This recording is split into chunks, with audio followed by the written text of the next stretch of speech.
It's been a long day, it's been a long time waiting. It has been an honor to have been invited to introduce the President of the United States of America.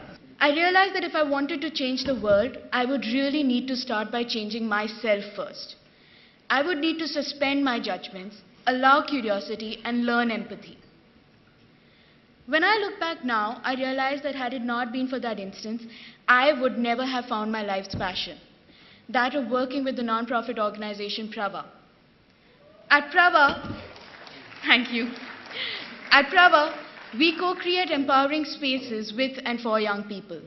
Spaces where young people can experience the other and go beyond the narrow, restricting identity boundaries.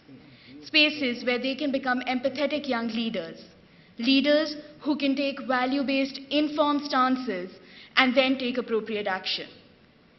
Now, it is this belief in the need for empathy that connects me to the President and makes it a privilege to introduce him today. Over the years, he has emphasized the need to work on the empathy deficit. He has talked about how we need to move out of our narrow ambit and experience the other.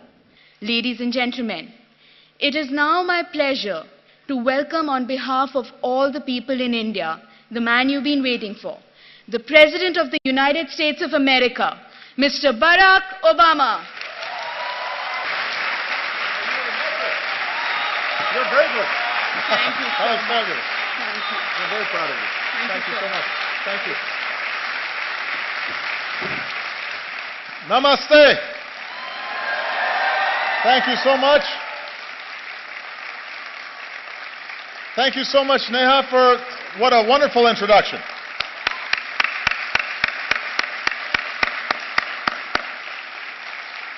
Everybody, please have a seat. When he came to India, Martin Luther King Jr. was introduced to some school children as a fellow untouchable. My grandfather was a cook for the British Army in Kenya. The distant branches of Michelle's family tree include both slaves and slave owners. When we were born, people who looked like us still couldn't vote in some parts of the country. Even as America has blessed us with extraordinary opportunities, there were moments in my life where I've been treated differently because of the color of my skin. Many countries, including the United States, grapple with questions of identity and inequality and how we treat each other, people who are different than us, how we deal with diversity of beliefs and of faiths. Right now, in crowded neighborhoods not far from here, a man is driving an auto rickshaw or washing somebody else's clothes or doing the hard work no one else will do. And a woman is cleaning somebody else's house. And a young man is on a bicycle delivering lunch. A little girl is hauling a heavy bucket of water. And I believe their dreams, their hopes, are just as important, just as beautiful, just as worthy as ours. And so even as we live in a world of terrible inequality, we're also proud to live in countries where even the grandson of a cook can become president, or even a dulit can help write a constitution, and even a tea seller can become prime minister.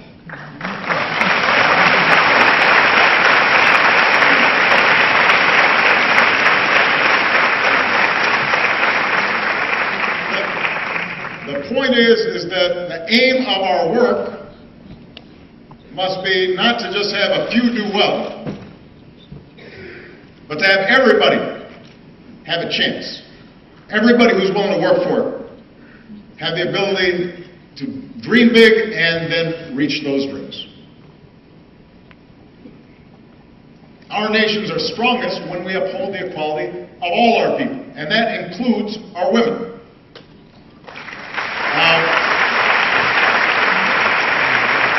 You may have noticed I am married to a very strong and talented woman.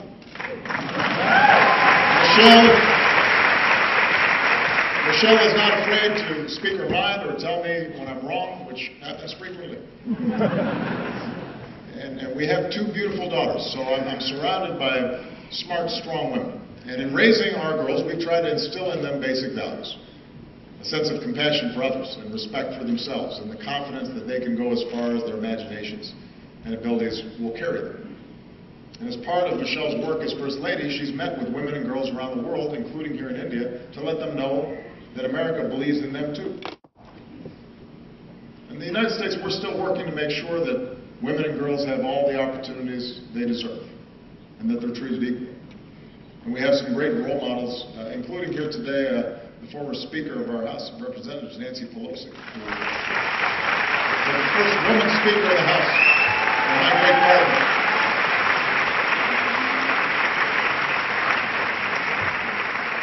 And here in India, it's the wives and the mothers who so often hold families and communities together. Indian women have shown that they can succeed in every field, including government, where many of your leaders are women.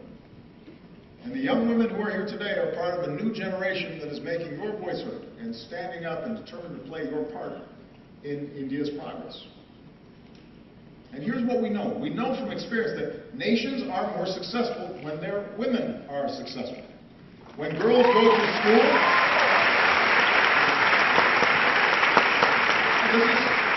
this is one of the most direct measures of whether a nation is going to develop effectively is how it treats its women. When a girl goes to school, it doesn't just open up her young mind, it benefits all of us because maybe someday she'll start her own business or invent a new technology or cure a disease. And when women are able to work, families are healthier, communities are wealthier, and entire countries are more prosperous. And when young women are educated, then their children are going to be well educated and have more opportunity. So if nations really want to succeed in today's global economy, they can't simply ignore the talents of half their people. And as husbands and fathers and brothers, we have to step up because every girl's life matters. Every daughter deserves the same chance as our sons. Every woman should be able to go about her day, to walk the streets or ride the bus and be safe and be treated with respect and dignity. She deserves that.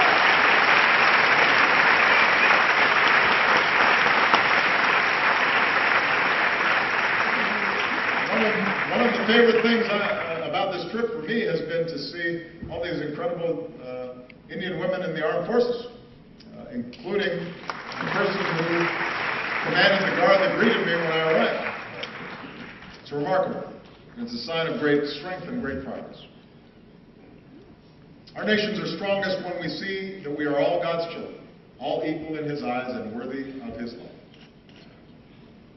Across our two great countries, we have Hindus and Muslims, Christians and Sikhs and Jews and Buddhists and Jains and so many faiths. And we remember the wisdom of Gandhiji, who said, "For me, the different religions are beautiful flowers from the same garden, for they are branches of the same majestic tree." Branches of the same majestic tree. Our freedom of religion is written into our founding documents. It's part of America's very first amendment. Your Article 25 says that all people are equally entitled to freedom of conscience and the right freely to profess, practice, and propagate religion. In both our countries, in all countries, upholding this fundamental freedom is the responsibility of government, but it's also the responsibility of every person. In our lives, Michelle and I have been strengthened by our Christian faith. But there have been times where my faith's been questioned by people who don't know me. Or they've said I adhere to a different religion, as if that were somehow a bad thing. Around the world, we've seen intolerance and violence and terror perpetrated by those who profess to be standing up for their faith, but in fact are betraying it. No society is immune from the darkest impulses of man, and too often religion has been used to tap into those darker impulses as opposed to the light of God. 3 years ago in our state of Wisconsin, back in the United States, a man went into a Sikh temple and in a terrible act of violence killed 6 innocent people, Americans and Indians. And in that moment of shared grief, our two countries reaffirmed a basic truth, as we must again today, that every person has the right to practice their faith how they choose, or to practice no faith at all, and to do so free of persecution and fear and discrimination.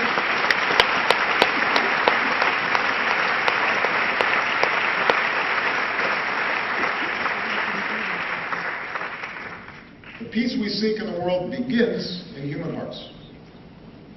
And it finds its glorious expression when we look beyond any differences in religion or tribe and rejoice in the beauty of every soul. And nowhere is that more important than India. Nowhere is it going to be more necessary for that foundational value to be upheld.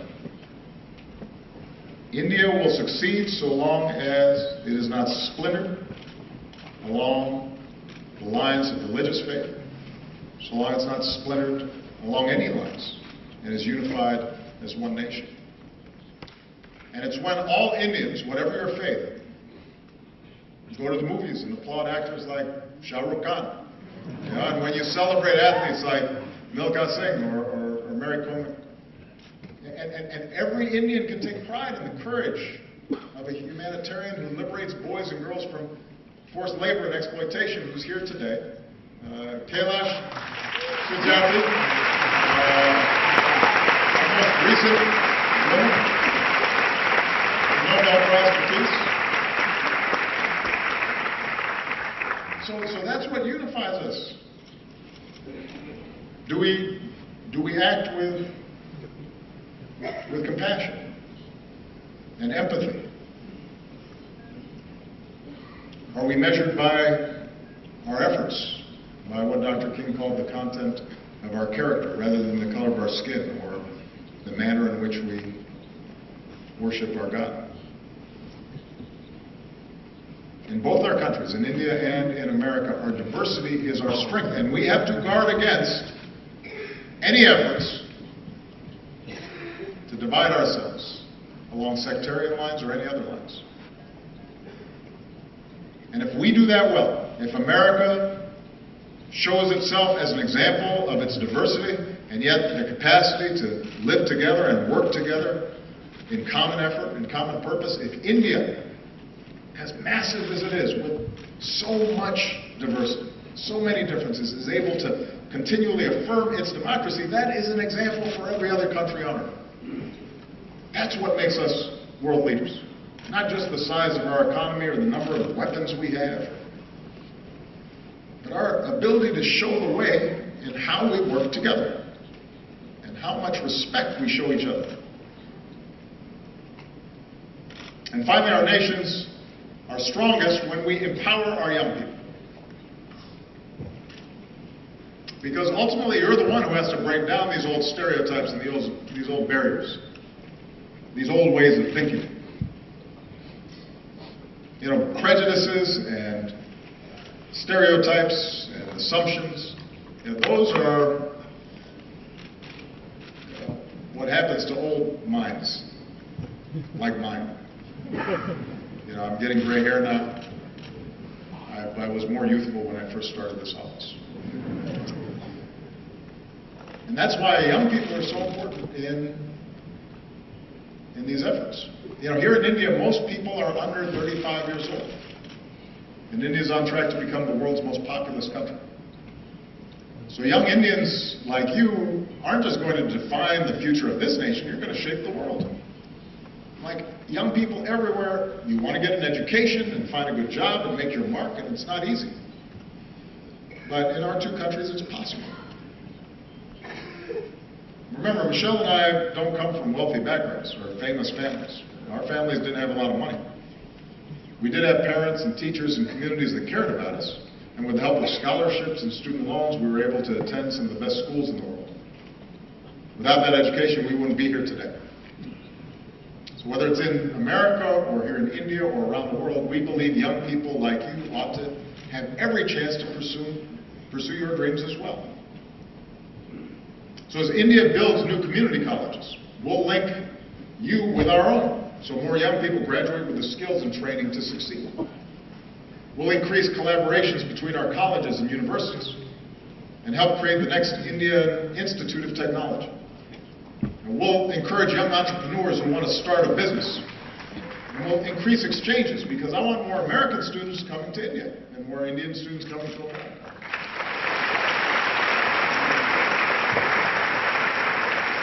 Michelle and I have seen that in a family here in India. I just want to tell you a quick story. On our last visit here, we visited Humayun's tomb. And while we were there, we met some of the laborers who are the backbone of this nation's progress. We met their children and their families as well.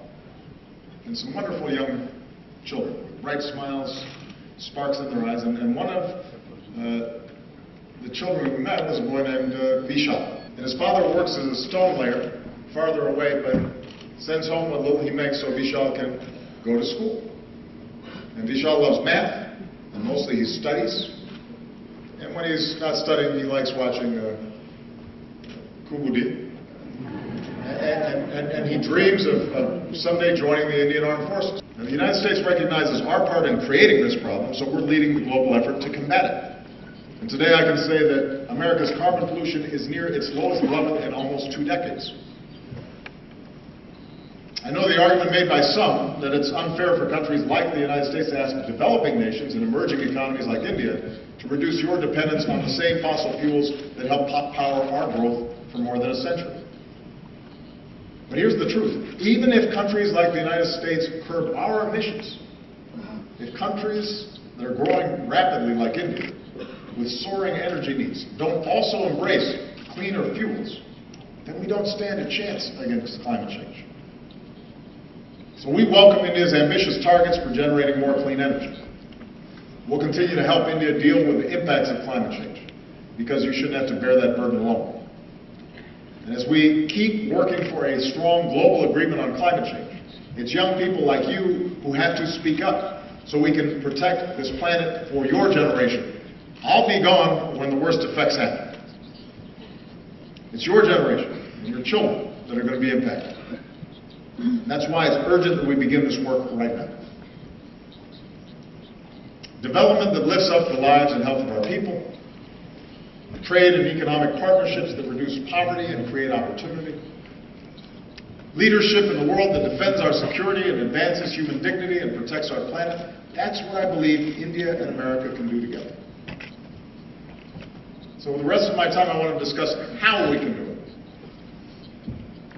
Because in big and diverse societies like ours, progress ultimately depends on something more basic, and that is how we see each other. We know from experience what makes nations strong. Neha, I think, did a great job of describing the essence of what's important here. We are strongest when we see the inherent dignity in every human being.